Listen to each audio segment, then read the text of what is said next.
The dining room was lit by candles, 8 place settings, a toast mid-air. The stepfather stood at the head of the table, glass raised, smiling at the boy across from him. The boy did not raise his glass. Instead, he stood up. He walked the length of the table. He placed a plain manila envelope in front of the man who had raised him for the last 4 years. He said one thing: "Happy birthday to me." 6 weeks earlier, in suburban Ohio, the same boy had come home from school an hour early. The house was quiet. His mother was downtown.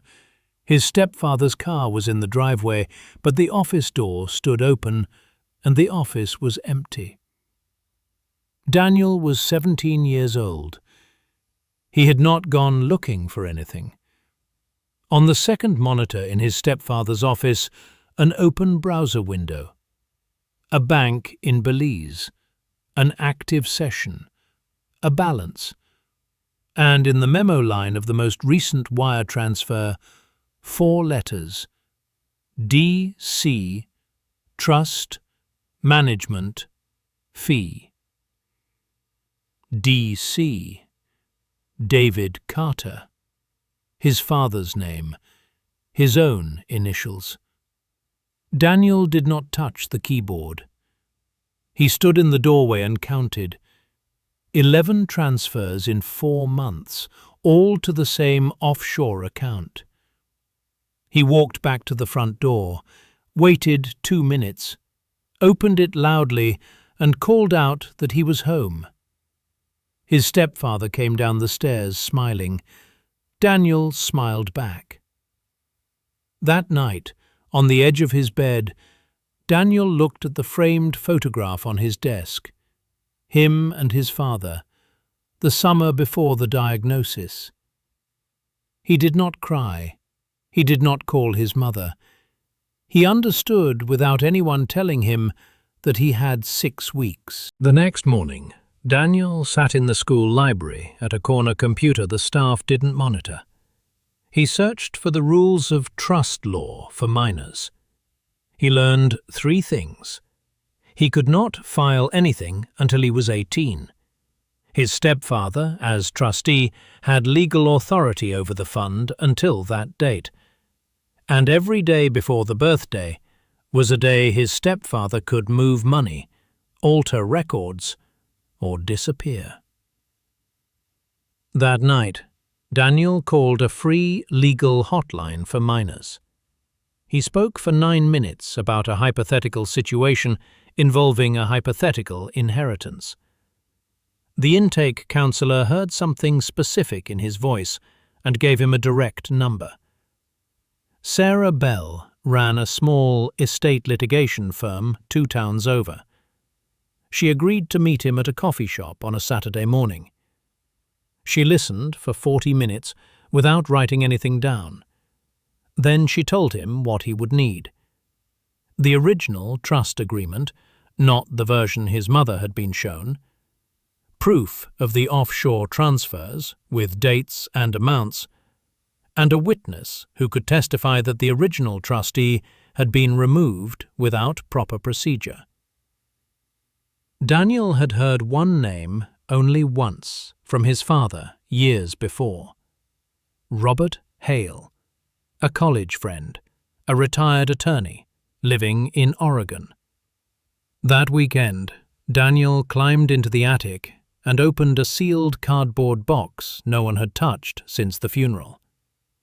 Inside, in a manila folder marked simply David, he found the original signed trust documents. He photographed every page in the school library on Monday. On Tuesday, he wrote Robert Hale a letter, not an email. Pen, paper, stamp, regular mail.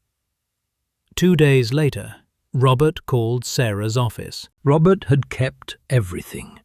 A signed copy of the original trustee agreement, 3 years of emails to Helen asking why she had stopped responding to quarterly check-ins.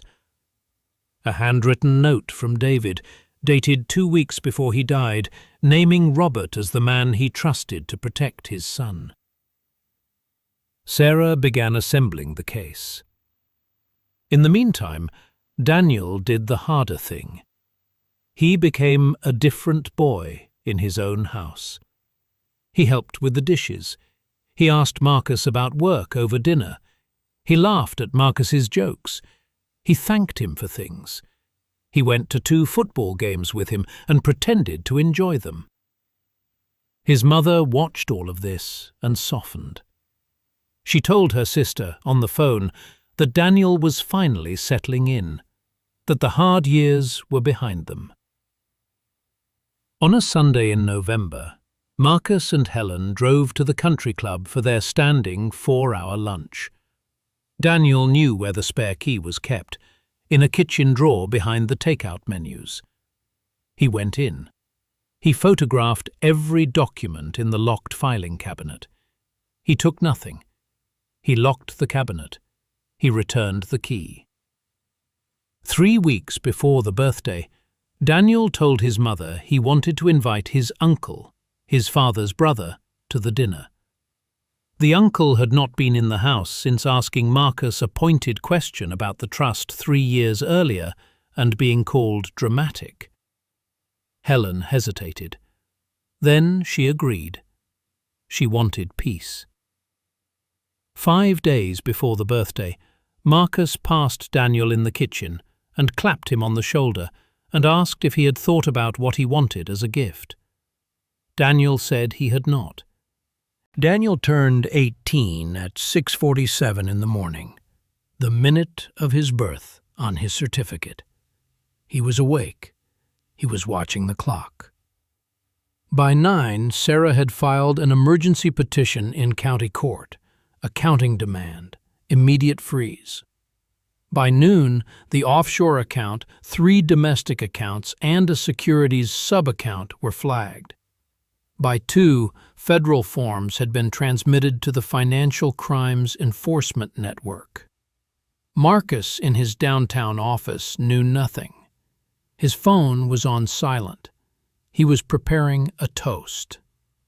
That evening, Helen lit candles in the dining room. 8 place settings. The uncle arrived.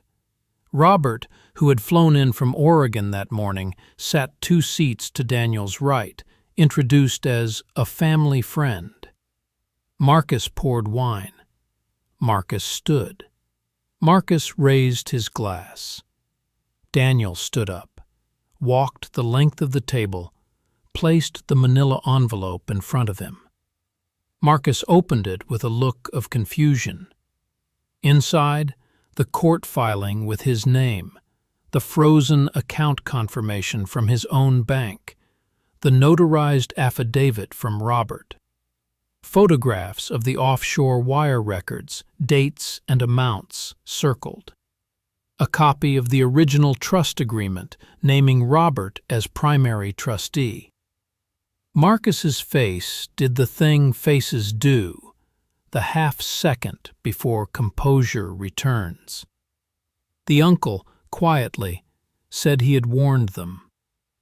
Helen began to cry. Marcus did not move. He sat with his hand on the envelope and understood.